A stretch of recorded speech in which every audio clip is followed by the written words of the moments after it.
जय हिंद साथियों, नमस्कार। कैसे हो आप सभी? उम्मीद करता हूं कि आप सभी साथी बहुत अच्छे होंगे और अपने एग्जाम की तैयारी भी बहुत अच्छे से कर रहे होंगे और पिछले क्लास में जो भी आपको पढ़ाया गया होगा उसका एक शानदार रिवीजन करके आए होंगे। तो साथियों, आज का ये क्लास आपके लिए बहुत ज्यादा इम्पोर्टेंट है क्योंकि आज के क्लास में हम लाए हैं आपके लिए 12th क्लास के बायोलॉजी का top 70 most important objective question. और बच्चों, ये सभी ऐसे प्रश्न हैं जो आपके एग्जाम में हर एक बार देखने को मिलता है। तो इस क्लास को आप बिल्कुल ध्यान से देखिएगा और आज के क्लास में दिए जाने वाले सभी प्रश्नों को आप लोग अच्छे से याद भी करते हुए चलिएगा। ओके जी, चलिए फिर क्लास को स्टार्ट करते हैं। पहला नंबर सवाल आपके सामने है, आपके फोन के स्क्रीन पर है। तो सभी बच्चा पार्टी हमारे साथ आंसर को लगाते हुए चलिएगा और बच्चे लास्ट में बताइएगा इस 70 ऑब्जेक्टिव में आप सही कितना कर पाए हो।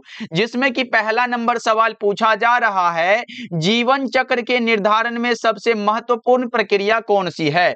बच्चों, यहां पे पूछा जा रहा है जीवन चक्र के निर्धारण में सबसे महत्वपूर्ण प्रक्रिया जो है वो कौन सा होता है? तो वो होता है प्रजनन। राइट आंसर आपका ऑप्शन नंबर बी हो जाएगा। बच्चों ध्यान रखिएगा, ये क्लास हिंदी और इंग्लिश दोनों मीडियम वाले बच्चों के लिए है। चलो अगला नंबर सवाल आपके सामने ये रहा, दूसरा नंबर सवाल, और आपको बताना है निम्नलिखित किसमें अलैंगिक जनन नहीं होता है? बच्चों अच्छे से ऑप्शन को पढ़ो और एक एक प्रश्नों के आंसर को आप लगाते हुए चलो। आंसर लगाने से सभी प्रश्न आपको क्लास में बहुत अच्छे से याद हो जाएगा। यहां पे बता के चलो अलैंगिक जनन किसमें नहीं होता है? तो बच्चों अमीबा, यीस्ट, हाइड्रा, ये सब में तो होता है ना। तो किसमें नहीं होता? मानव में अलैंगिक जनन नहीं बल्कि सर लैंगिक जनन होता है। क्या होता है बच्चों? लैंगिक जनन होता है। ये याद रखते हुए चलिएगा आप लोग। ओके, चलो अगला नंबर सवाल का जवाब बताओ। यहाँ पे तीसरा नंबर सवाल है और पूछा जा रहा है क्लोन की विशेषता क्या है? क्लोन की विशेषता बच्चों समान अनुवांशिक संरचना है। क्या है? समान अनुवांशिक रचना होता है, संरचना होता है। सही जवाब ऑप्शन नंबर बी हो जाएगा। याद रखते चलिएगा आप लोग। और बच्चा पार्टी, अगर अभी तक आपने क्लास को लाइक नहीं किया है तो सभी बच्चे क्लास को लाइक कर लीजिएगा और अगर आप हमारे साथ पहली बार जुड़ रहे हो तो फिर क्लास में या ये चैनल को सब्सक्राइब भी कर लीजिएगा और ऑल नोटिफिकेशन को ऑन कर लीजिएगा, जिससे कि डेली जो क्लास होता है शाम के 7 बजे और शाम के 8 बजे उसका नोटिफिकेशन आपको मिल जाएगा। चलो अगला बता के चलो, यहाँ पे है कि जीवन काल क्या होता है? मोस्ट इंपॉर्टेंट क्वेश्चन है बच्चों। जीवन काल क्या होता है? किसी भी जीवों के जन्म से लेकर उसकी प्राकृतिक मृत्यु तक का काल उसका जीवन काल कहलाता है। जन्म से मृत्यु तक का समय बच्चों ऑप्शन नंबर ए आपका बिल्कुल करेक्ट हो जाएगा। ध्यान रखिएगा आप लोग। चलो अगला नंबर सवाल आपके सामने है, निम्नलिखित में से किस पौधे में रनर द्वारा प्रजनन होता है? बच्चों रनर के द्वारा प्रजनन जो होता है वो स्ट्रॉबेरी में होता है। किसमें होता है? स्ट्रॉबेरी में होता है। 5 नंबर सवाल का जवाब राइट आंसर ए हो जाएगा। चलो यहाँ पे अगला नंबर सवाल आपके सामने है और बच्चा पार्टी एक इंपॉर्टेंट बात मैं आपको बता देना चाहूंगा। जितने भी बच्चे साइंस स्ट्रीम से हैं और जिसका भी सब्जेक्ट फिजिक्स, केमिस्ट्री और बायोलॉजी है, तो बच्चा पार्टी अगर आप फिजिक्स, केमिस्ट्री और बायोलॉजी में अभी तक मानो कुछ नहीं पढ़े हो किसी भी कारण से, या फिर पढ़े तो हैं लेकिन ऐसा लगता है कि सर क्या पूछेगा, कहां से प्रश्न आएगा, तो बच्चों मैं आपके लिए तैयार किया हूं फिजिक्स, केमिस्ट्री और बायोलॉजी के सिर्फ इंपॉर्टेंट क्वेश्चन का नोट्स। यानी कि फिजिक्स, केमिस्ट्री और बायोलॉजी में पूरे बुक से जितना भी इंपॉर्टेंट ऑब्जेक्टिव या फिर सब्जेक्टिव बन सकता था सभी को मैं बनाया हूं और बच्चा पार्टी वो हमारी गारंटी होगी कि एग्जाम में एक भी प्रश्न चाहे वो ऑब्जेक्टिव हो, सब्जेक्टिव हो, उसके बाहर नहीं आएगा। अगर आप उस नोट्स को पढ़ना चाहते हो तो बच्चा पार्टी इसका चार्ज मात्र 199 रखा गया है, जिसमें कि आपको फिजिक्स, केमिस्ट्री और बायोलॉजी और साथ में हिंदी का नोट्स बिल्कुल फ्री मिल जाएगा। चाहे आप हिंदी मीडियम से हो या फिर इंग्लिश मीडियम से हो, ये दोनों मीडियम के लिए बनाया गया है बच्चा पार्टी। तो जरूर लीजिएगा क्योंकि ये 199 का आपका ये गारंटी है। बोलोगे सर नहीं आएगा तो फिर क्या करेंगे? तो बच्चा पार्टी ये 199 चार्ज लिया जा रहा है ना, इसका 2 गुना करके आपका रिटर्न कर दिया जाएगा। तो ओके बच्चों, अगर आपके प्रदीप भैया यहाँ पे गारंटी ले रहे हैं तो एक बार पढ़ के तो देखो मेरे भाई, क्योंकि यहाँ से कोई भी प्रश्न ऐसा नहीं होगा जो छूट जाएगा। ये हर एक साल के बच्चों को दिया जाता है। तो इस नंबर पे आप कांटेक्ट कर लीजिएगा, सर हमें 199 वाला नोट्स चाहिए, आपको ये मिल जाएगा। बच्चों देखो, एक सब्जेक्ट में आपको मात्र 50 से 60 सब्जेक्टिव क्वेश्चन मिलेगा और मात्र 200 ऑब्जेक्टिव क्वेश्चन मिलेगा, चाहे वो फिजिक्स हो, केमिस्ट्री हो, बायोलॉजी हो। आप लोग इस नंबर पे कांटेक्ट कर लीजिएगा। आइए प्रश्न की ओर चलते हैं। यहाँ पे है, जायगोट किसके संलयन से बनता है? हमने बताया था नर युग्मक और मादा युग्मक के संलयन से जायगोट का निर्माण होता है। Right answer option number C हो जाएगा। जब मैंने बताया था नर युग्मक भी यहाँ पे हैप्लॉइड प्लस में मादा युग्मक भी हैप्लॉइड दोनों मिलता है तो ये 2n यानी कि जायगोट का निर्माण होता है। बच्चों युग्मनज का निर्माण होता है, याद रखिएगा। सही जवाब ऑप्शन नंबर सी हो जाएगा। चलो अगला नंबर सवाल का जवाब बताओ। यहाँ पे 7 नंबर सवाल प्रश्न पूछा जा रहा है, परागकण की बाहरी भित्ति किससे बनी होती है? बच्चा पार्टी, परागकण की बाहरी भित्ति किससे बनी होती है? स्पोरोपोलेनिन से। किससे बनी होती है?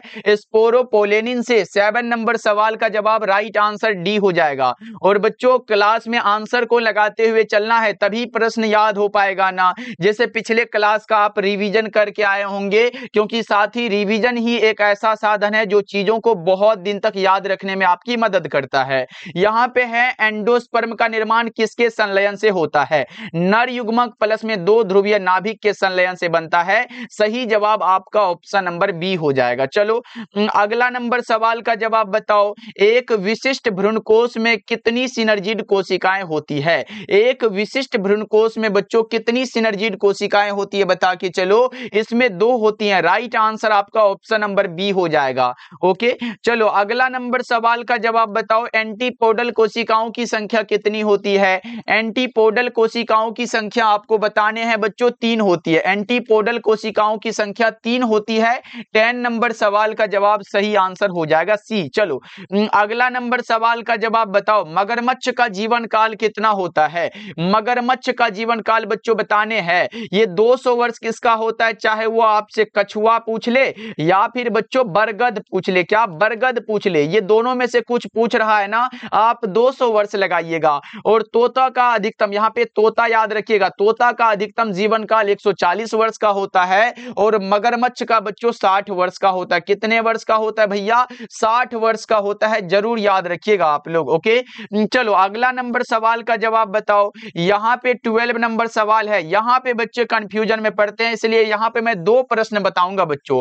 मनुष्य के युग्मक में गुणसूत्रों की संख्या कितनी होती है? 23 होती है। अब देखो यहाँ पे अगला प्रश्न क्या है, यहाँ पे देख लो आप लोग। यहाँ पे ये देखो, मनुष्य के अर्धसूत्री कोशिका में गुणसूत्रों की संख्या कितनी होती है? तब आप 46 बताइएगा। मनुष्य के युग्मक में पूछे बच्चों तो आप 23 बताइएगा, और अगर मनुष्य के अर्धसूत्री कोशिका में गुणसूत्र पूछे तो आप 46 बताइएगा। बच्चों ये दोनों इंपॉर्टेंट है एग्जाम के दृष्टिकोण से, और बच्चे यहाँ पे कंफ्यूजन में पड़ के गलत करते थे, इसलिए मैं यहाँ पे दोनों प्रश्न लेके आया है। ओके चलो अगला नंबर सवाल का जवाब बताओ। वायु द्वारा परागण को क्या कहते हैं? यहां पे भी बच्चे समझेंगे, वायु के द्वारा परागण को क्या कहते हैं? एनिमोफिली कहते हैं। तो क्या बच्चों ये बताओगे एंटोमोफिली किसे कहते हैं? बताओगे क्या? एंटोमोफिली कहते हैं कीट परागण को। बच्चों कीट के द्वारा परागण को एंटोमोफिली कहते हैं। यहाँ पे पक्षी द्वारा परागण को आर्निथोफिली कहते हैं। क्या कहते हैं? पक्षी के द्वारा परागण को आर्निथोफिली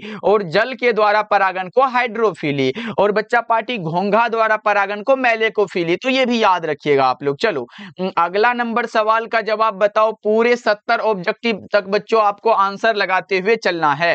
एक यहाँ पे है, जब एक बीज के अंदर एक से अधिक भ्रूण हो तो इस अवस्था को क्या कहते हैं? बहुभ्रूणता कहते हैं बच्चों। क्या कहते हैं बच्चों? बहुभ्रूणता। ऑप्शन नंबर ए आपका सही हो जाएगा। चलो यहाँ पे बताओ, एनाट्रोपस बीजांड कैसा होता है? एनाट्रोपस बीजांड उल्टा होता है। कैसा होता है? उल्टा उल्टा होता है। 16 नंबर सवाल का जवाब राइट आंसर बी हो जाएगा। चलो अगला नंबर सवाल का जवाब बताओ। परागकोश भित्ति यहाँ पे है, परागकोश भित्ति में इनमें से कौन नहीं होता है? इंटेगुमेंट नहीं होता है। क्या नहीं होता है? इंटेगुमेंट बच्चों। ऑप्शन नंबर डी आपका सही हो जाएगा।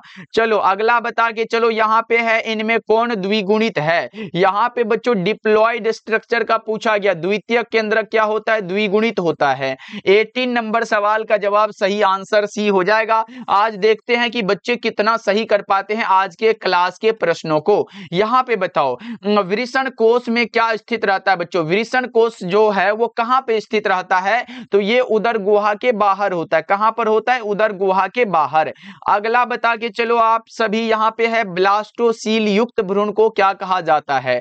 ब्लास्टोसील युक्त भ्रूण को बच्चों क्या कहा जाता है? ब्लास्टोसिस्ट कहा जाता है। क्या कहा जाता है? ब्लास्टोसिस्ट। ऑप्शन सी करेक्ट हो जाएगा। चलो यहाँ पे बता के चलो अंड को चारों ओर से घेरने वाली पारदर्शी झिल्ली को क्या यहाँ पे क्या कहते हैं या फिर क्या कहलाती है? ये कहलाती है zona pellucida. Option number B आपका करेक्ट हो जाएगा। नेक्स्ट नंबर सवाल का जवाब बताओ। यहाँ पे पुनः संयोजक क्रोमोसोम का निर्माण किस प्रक्रिया द्वारा होता है? पुनः संयोजक क्रोमोसोम का निर्माण बच्चों ये क्रॉसिंग ओवर के द्वारा होता है। क्या? एक बार बताओ 22 नंबर सवाल का जवाब। बिल्कुल बच्चों ये क्रॉसिंग ओवर के द्वारा होता है।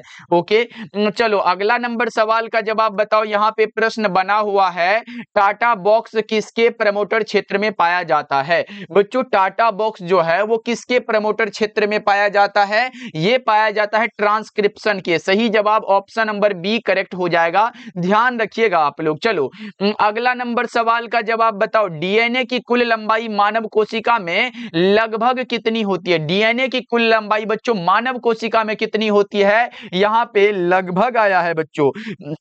अगर एक्यूरेट पूछे ना बच्चों 2.2 मीटर होता है। कितना होता है? 2.2 मीटर होता है, लेकिन 2.2 मीटर नहीं, लेकिन लगभग अगर लिखा गया है तो 3 मीटर लगा सकते हो ना। सही जवाब आपका ऑप्शन नंबर बी करेक्ट हो जाएगा। चलो अगला नंबर सवाल का जवाब बताओ। ट्रांसक्रिप्शन के दौरान कौन सा आरएनए सबसे पहले बनता है? ट्रांसक्रिप्शन के दौरान सबसे पहले आरएनए बनने वाला बच्चों वो संदेशवाहक आरएनए होता है, जिसे आप कहते हो मैसेंजर आरएनए, जो कि क्या करता है? डीएनए से अनुवांशिक जानकारी को कोशिका द्रव्य तक ले जाता है बच्चों। याद रखिएगा सही जवाब ऑप्शन नंबर सी हो जाएगा। चलो अगला नंबर सवाल का जवाब बताओ। यहाँ पे प्रश्न पूछा जा रहा है। क्या पूछा जा रहा है सर बताओ तो? यदि माता हीमोफीलिया वाहक है और पिता सामान्य है तो कितने प्रतिशत पुत्र प्रभावित होंगे? यानी कि ये कितना परसेंट चांस है कि उसका पुत्र कितना परसेंट प्रभावित हो सकता है? तो इसमें 50% बच्चों। ऑप्शन नंबर बी आपका करेक्ट हो जाएगा। ओके अगला बता के चलो। यहाँ पे 27 नंबर सवाल है। लेकोपेरोन में कौन सा जीन नियंत्रक का कार्य करता है? लेकोपेरोन में बच्चों वाई जीन जो होता है। क्या? यहाँ पे याद रखिएगा वाई जीन जो होता है ना, ये जीन नियंत्रक का कार्य करता है। सही जवाब कौन सा हो जाएगा? ऑप्शन नंबर सी हो जाएगा, आई जीन। ओके चलो अगला नंबर सवाल का जवाब बताओ। यहाँ पे ग्रिफिथ प्रयोग में कौन सा सिद्धांत प्रतिपादित हुआ था? ग्रिफिथ के प्रयोग में बच्चों कौन सा सिद्धांत प्रतिपादित हुआ था? वो था रूपांतरण का सिद्धांत बच्चों। कौन सा? ट्रांसफॉर्मेशन। ऑप्शन नंबर बी आपका करेक्ट हो जाएगा। अच्छा ये उत्परिवर्तन का सिद्धांत किसने दिया था? याद है क्या? ये दिया था किसने भैया जी बता दो, थोड़ा सा एग्जाम में बना हुआ प्रश्न है। ये दिया था ह्यूगो डी व्रीज बच्चों। किसने दिया था? ह्यूगो डी व्रीज ने दिया था। ये बात याद रखिएगा। वंशागति और सह प्रभाविता मेंडल साहब ने दिया है, बट ये आपको याद रखना है बच्चों। चलो अगला नंबर सवाल का जवाब बताओ। यहाँ पे ट्रिपल कोड में कितने नाइट्रोजनस बेस होते हैं? ट्रिपल कोड में बच्चों कितने नाइट्रोजनस बेस होते हैं बताएंगे एक बार सभी साथी? वो होते हैं 3। सही जवाब ऑप्शन सी हो जाएगा। अगला बता के चलो आप लोग। 30 नंबर सवाल है। डीएनए प्रतिकृति में कौन सा एंजाइम कार्य करता है?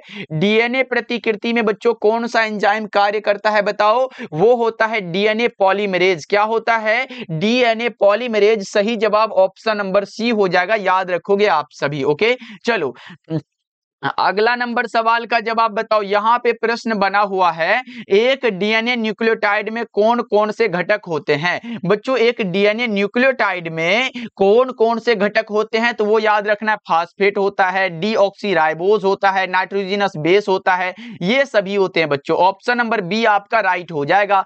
क्लास को लाइक तो करते जा रहे हो बच्चों, बताना एक बार जल्दी जल्दी से सभी बच्चे, एक बार क्लास को लाइक कर लीजिएगा। देखो ना नीचे बच्चों लाइक वाला है ना, ऐसे वाला थंब वाला इमोजी होगा, उसको दबा दो सभी बच्चे एक बार, तभी तो मजा आएगा ना बच्चा पार्टी पढ़ाने में। तो सभी बच्चे एक बार क्लास को लाइक कर लीजिएगा, और पहली बार जुड़ रहे हो तो फिर सब्सक्राइब कर लीजिएगा सभी साथी, ओके। क्योंकि विद्या आनंद का परिवार आपका है, आप जितना प्यार और सपोर्ट करोगे उतना जल्दी से आगे बढ़ेगा ना। आप लोग क्लास को लाइक करते हुए चलिएगा। यहाँ पे बताओ, लिंग से जुड़ा हीमोफीलिया किस पर स्थित रहता है बच्चों। ये हीमोफीलिया किस पर स्थित रहता है बताओ। क्या वो ऑटोसोम है, वाई गुणसूत्र, एक्स गुणसूत्र, या फिर जीनोम है। क्या होगा इसका राइट आंसर, आपका क्या आंसर है बच्चों बताओ। तो ये रहता है एक्स गुणसूत्र पर। सही जवाब ऑप्शन नंबर सी हो जाएगा। आज थोड़ा सा मानते हैं कि हार्ड लेवल का क्वेश्चन है, लेकिन बच्चों अगर आपने बुक पढ़ चुका है ना तो एक जरा भी ये हार्ड नहीं लगेगा बच्चों। बताओ यहाँ पे मटर के पौधे में मेंडल ने कितने लक्षणों का अध्ययन किया था। नहीं जानते हो, 7 लक्षणों का अध्ययन किया है। आनुवांशिकता का जनक मेंडल साहब को कहा जाता है। ये सब पढ़े हो ना बच्चों। चलो अगला नंबर सवाल का जवाब बताओ। 34 नंबर सवाल है, जब एक एलील दूसरे पर पूरी तरह प्रभावी नहीं होता है तो उसे हम लोग क्या कहते हैं, अपूर्ण प्रभाव कहते हैं। क्या कहते हैं बच्चों, इनकम्प्लीट डोमिनेंस कहते हैं। सही जवाब आपका ऑप्शन बी हो जाएगा। अगला बताओ बच्चों, डेली क्लास का टाइम शाम के 7 बजे और शाम के 8 बजे है, सभी साथी ध्यान रखिएगा। यहाँ पे है जीन का एक रूप, यहाँ पे है जीन का एक से अधिक रूप क्या कहलाता है, एलील कहलाता है। क्या कहलाता है बच्चा पार्टी, एलील कहलाता है। सही जवाब सी हो जाएगा। और बच्चा पार्टी फिर ये नोट्स के लिए आपके सामने नंबर दिया गया है। आपको लगता है कि सर फिजिक्स केमिस्ट्री और बायोलॉजी में हमें अच्छा नंबर लाना है, तो बच्चों ये आपके प्रदीप भैया की गारंटी है। और मैंने ये बता के चला, अगर एग्जाम में नहीं आया तो ये 199 का 2 गुना आपको रिटर्न कर देंगे। तो अब डर किस बात की बच्चों, एक बार इस फिजिक्स केमिस्ट्री और बायोलॉजी के नोट्स के पर को देखो भैया। यहाँ पे क्या मिलेगा, ऑब्जेक्टिव सब्जेक्टिव दोनों का टेंशन खत्म हो जाएगा। साथ में हिंदी का नोट्स बिल्कुल फ्री मिल जाएगा, और बहुत ही कम क्वेश्चन तो मिलेगा। पढ़ना मात्र 25 से 30 दिन में नोट्स खत्म हो जाएगा पढ़ के। यहाँ पे बताओ, आरएनए में थायमीन के स्थान पर कौन सा नाइट्रोजनस बेस पाया जाता है। थायमीन की जगह इसमें यूरासिल आ जाता है। क्या आता है बच्चों, यूरासिल आ जाता है। यहाँ पे बताओ, जीन अभिव्यक्ति को समझने के लिए किस मॉडल का प्रयोग किया गया। जीन अभिव्यक्ति को समझने के लिए बच्चों कौन सा मॉडल को यहाँ पे प्रयोग किया गया था बताओ जल्दी से। वो प्रयोग था बच्चों लेक ओपेरोन का। अच्छा, लेक ओपेरोन का ये जो है ये किसने दिया था, तो ये एग्जाम में आ सकता है ना। तो ये दिया था जैकोब और मोनोड ने। किसने दिया था याद रखिएगा, ये दिया था बच्चों जैकोब, और किसने दिया था, मोनोड ने दिया था। ये बात आप याद रखिएगा। लेक ओपेरोन क्या प्रदर्शित करता है, जीन का रेगुलेशन बच्चों। अगला बता के चलो यहाँ पे 38 नंबर सवाल है, जीन की वह क्रियात्मक इकाई जो ट्रांसक्रिप्शन को नियंत्रित करती है वो क्या कहलाती है बच्चों, वो कहलाती है ओपेरोन। सही जवाब ऑप्शन सी हो जाएगा। अगला बता के चलो यहाँ पे ये है, ट्रांसलेशन या फिर अनुवादन की क्रिया कहाँ होती है। ट्रांसलेशन या फिर बच्चों अनुवादन की क्रिया कहाँ होती है, जल्दी से बता के चलो एक बार। ये होती है राइबोसोम पर बच्चों। ऑप्शन नंबर बी आपका करेक्ट हो जाएगा। चलो अगला नंबर सवाल का जवाब बताओ, ट्रांसक्रिप्शन की प्रक्रिया में कौन सा एंजाइम कार्य करता है। ट्रांसक्रिप्शन की एंजाइम में बच्चों कौन सा एंजाइम कार्य करता है, ये बता के चलो जल्दी से। कौन सा एंजाइम है बच्चों, ये होता है आरएनए पॉलीमरेज। क्या एक बार बताओ। 40 नंबर सवाल का जवाब बी लगाना बच्चा पार्टी। चलो अगला नंबर सवाल का जवाब बताओ, निम्न में से कौन सा अर्ध संरक्षणीय प्रतिकृति को सिद्ध करता है, तो वो होता है मेसेल्सन स्टाल प्रयोग बच्चों। कौन सा है, मेसेल्सन स्टाल प्रयोग। ऑप्शन नंबर सी आपका बिल्कुल करेक्ट हो जाएगा। अगला बता के चलो यहाँ पे, डीएनए दोहरी कुंडली की स्थिरता किसके कारण होती है। डीएनए यहाँ पे दोहरी कुंडली की स्थिरता बच्चों किसके कारण होती है बता के चलो, यह हाइड्रोजन बॉन्ड के कारण होती है। किसके कारण? हाइड्रोजन बॉन्ड के कारण। 42 नंबर सवाल का जवाब ए हो जाएगा, याद रखिएगा आप लोग। चलो अगला नंबर सवाल का जवाब बताओ, अनुवांशिक पदार्थ के रूप में डीएनए को किसने प्रमाणित किया? ये मोस्ट इंपॉर्टेंट बात है बच्चों, एग्जाम में आया हुआ प्रश्न है। अनुवांशिक पदार्थ के रूप में डीएनए को किसने प्रमाणित किया था, ये बताना है। ये किया था हर्शे एवं चैस ने बच्चों। किसने किया था? हर्शे एवं चैस ने। ऑप्शन नंबर ए आपका बिल्कुल करेक्ट हो जाएगा। चलो अगला नंबर सवाल का जवाब बताओ, यहां पे मनुष्यों में हीमोफीलिया का लक्षण किस प्रकार के वंशानुगत होता है? किस प्रकार बच्चों? ये लिंक्ड लक्षण है। क्या है? लिंक्ड लक्षण। ऑप्शन नंबर बी आपका बिल्कुल सही हो जाएगा। ओके, अगला नंबर सवाल का जवाब बताओ, यहां पे 45 नंबर सवाल है, रक्त समूह ए बी का व्यक्ति किस प्रकार का उदाहरण है? बच्चों एक व्यक्ति है और उसका रक्त समूह ए बी है, तो यह किस प्रकार का उदाहरण होगा? वंशागति हो जाएगा। क्या बच्चों? वंशागति हो जाएगा। Right answer option number C हो जाएगा। अगला बता के चलो आप लोग, यहां पे प्रश्न बना हुआ है, गुणसूत्रों का वह युग्म जो लिंग निर्धारण करता है क्या कहलाता है? गुणसूत्रों का वह युग्म जो लिंग निर्धारण करता है बच्चों, वो क्या कहलाता है? लिंग गुणसूत्र कहलाता है। क्या कहलाता है? यहां पे सेक्स क्रोमोसोम कहलाता है बच्चों। अगला नंबर सवाल का जवाब बताओ, 47 नंबर सवाल है, मनुष्यों में रक्त समूह की खोज किसने किया था?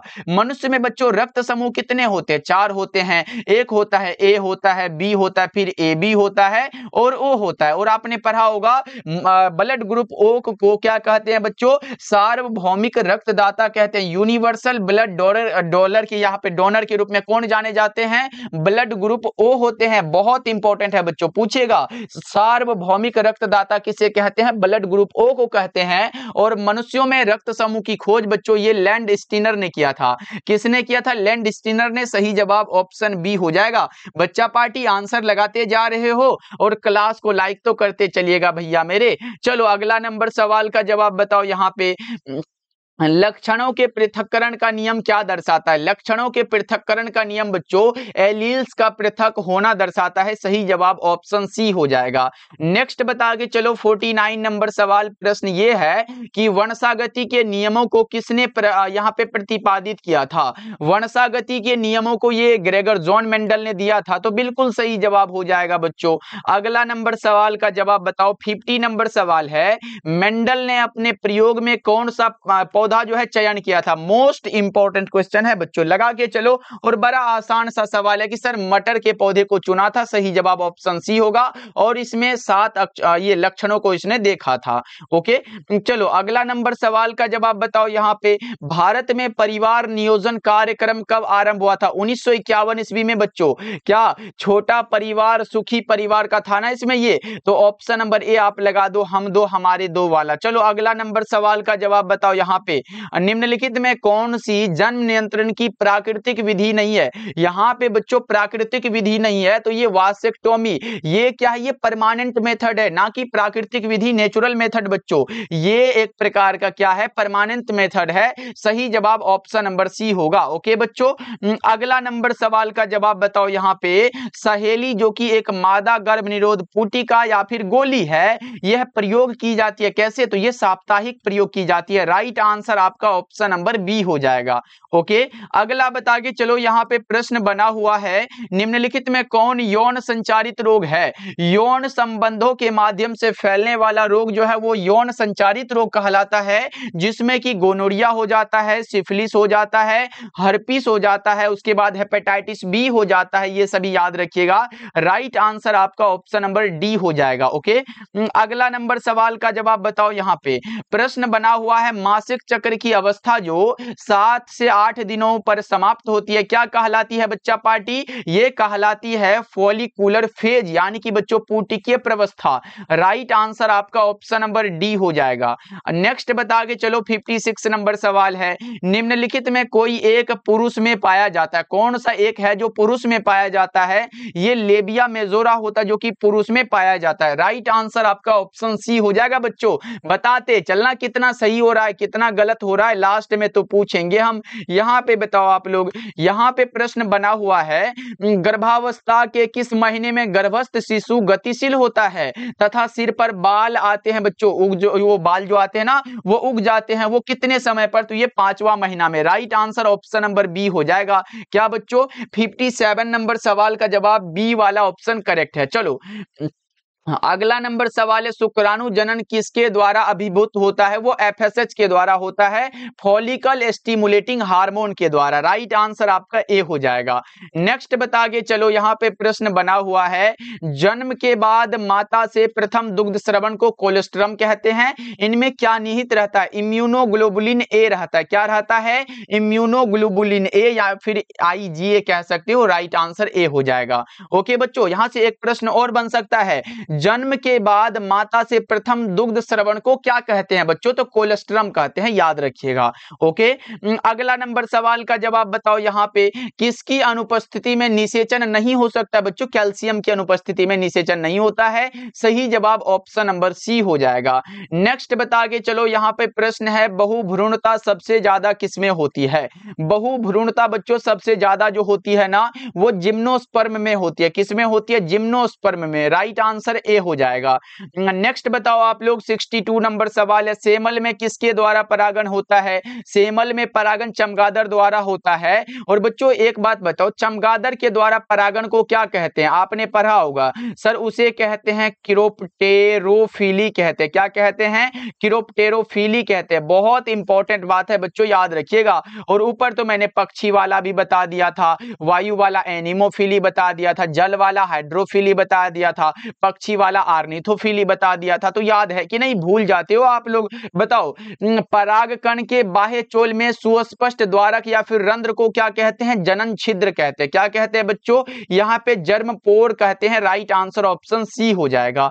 नेक्स्ट बताओ आप लोग, 64 नंबर सवाल है, बिना निषेचन के ही यहाँ पे बीज पैदा करने की प्रक्रिया को क्या कहते हैं? असंग जनन कहते हैं। क्या कहते हैं बच्चा पार्टी? असंग जनन कहते हैं। अगला बता के चलो, यहाँ पे पुष्प के मादा जनन अंग को क्या कहते हैं? पुष्प के मादा जनन अंग को बच्चों यहाँ पे जायांग कहते हैं। क्या कहते हैं? जायांग कहते हैं। और पुरुष वाला को पुंकेसर या फिर ये पुमंग कहते हैं। याद रखना आप सब। चलो अगला नंबर सवाल है, मेंडल के वंशागति के नियमों को क्रोमोसोम की गतिविधि से किसने समझाया था? भैया बताओ, मेंडल के वंशागति के नियमों को क्रोमोसोम की गतिविधि से किसने समझाया था? ये सटन एवं बॉवेरी ने। राइट आंसर ऑप्शन सी हो जाएगा बच्चों। अगला बता के चलो, 67 नंबर सवाल आपके सामने ये रहा, बताना है आपको। क्या बताना है सर? बताना जरा। युग्मक निर्माण के समय जीन तथा क्रोमोसोम एक दूसरे से पृथक या फिर अलग हो जाते हैं, ये किस सिद्धांत पर आधारित है? तो बच्चों ये पृथक होना पृथक्करण के सिद्धांत पर आधारित है। सही जवाब ऑप्शन नंबर सी हो जाएगा। 67 नंबर सवाल का जवाब क्या आपने भी सी लगाया है बच्चों? करेक्ट हो जाएगा। अगला बताओ आप लोग, यहाँ पे प्रश्न है कि मेंडल के किस नियम के अनुसार युग्मक वितरण के समय एलील स्वतंत्र रूप से अलग हो जाते हैं? बताओ, मेंडल के किस नियम के अनुसार युग्मक वितरण के समय एलील स्वतंत्र रूप से अलग हो जाते हैं? तो वो होता है स्वतंत्र अपव्यूहन का नियम बच्चों। क्या होता है? स्वतंत्र अपव्यूहन का नियम। राइट आंसर ए हो जाएगा। अगला बता के चलो आप लोग, यहाँ पे प्रश्न बना हुआ है, वर्णांधता में रोगी लाल तथा हरे रंग की पहचान नहीं कर सकते हैं। और बच्चों एग्जाम में प्रश्न क्या बना था? पूछेगा, वर्णांधता में रोगी किस रंग को नहीं पहचान पाता है? तो यहाँ पे याद रख लो, लाल तथा हरे रंग को बच्चों। और यह संबंधित जीन जो है ये कहां पर पाया जाता है? तो ये पाया जाता है एक्स क्रोमोसोम पर। कहां पर बच्चा पार्टियों? एक्स क्रोमोसोम पर। 69 नंबर सवाल का जवाब ए हो जाएगा। अगला बताओ, और आज के क्लास का लास्ट सवाल आपके सामने है, उत्परिवर्तन कितने प्रकार के होते हैं? उत्परिवर्तन दो प्रकार के होते हैं। एक होता है गुणसूत्रीय उत्परिवर्तन, दूसरा होता है जीन उत्परिवर्तन। उत्परिवर्तन। अच्छा बच्चों बताओ तो ये उत्परिवर्तन का सिद्धांत किसने दिया था, जल्दी से बताओ। ये दिया था सर ह्यूगो डिब्रीज ने दिया था। किसने दिया था, यहां पे याद रखना, ह्यूगो डिब्रीज साहब ने दिया था। बहुत इंपॉर्टेंट है, पूछेगा उत्परिवर्तन का सिद्धांत किसने दिया गया था, तो ये ह्यूगो डिब्रीज ने दिया था। और उत्परिवर्तन दो प्रकार के होते हैं। राइट आंसर आपका ऑप्शन नंबर बी हो जाएगा। बच्चा पार्टी अब आप लोग कमेंट करके बता दो इस 70 ऑब्जेक्टिव में आपका कितना सही हुआ। और आपका ये प्यारा सा विद्या आनंद का परिवार आपके सामने हमेशा भैया उपस्थित है, जब चाहो आप यहाँ पे पढ़ सकते हो अच्छे से। बच्चों देखो, जब आपका क्लास खत्म हो जाए, मन करे कोई भी सब्जेक्ट का रिवीजन, आओ यहाँ पे प्लेलिस्ट आपको बना दिया गया, जाके देखो और अच्छे से रिवीजन करो, शुरू से लेके अंत तक सभी देखो।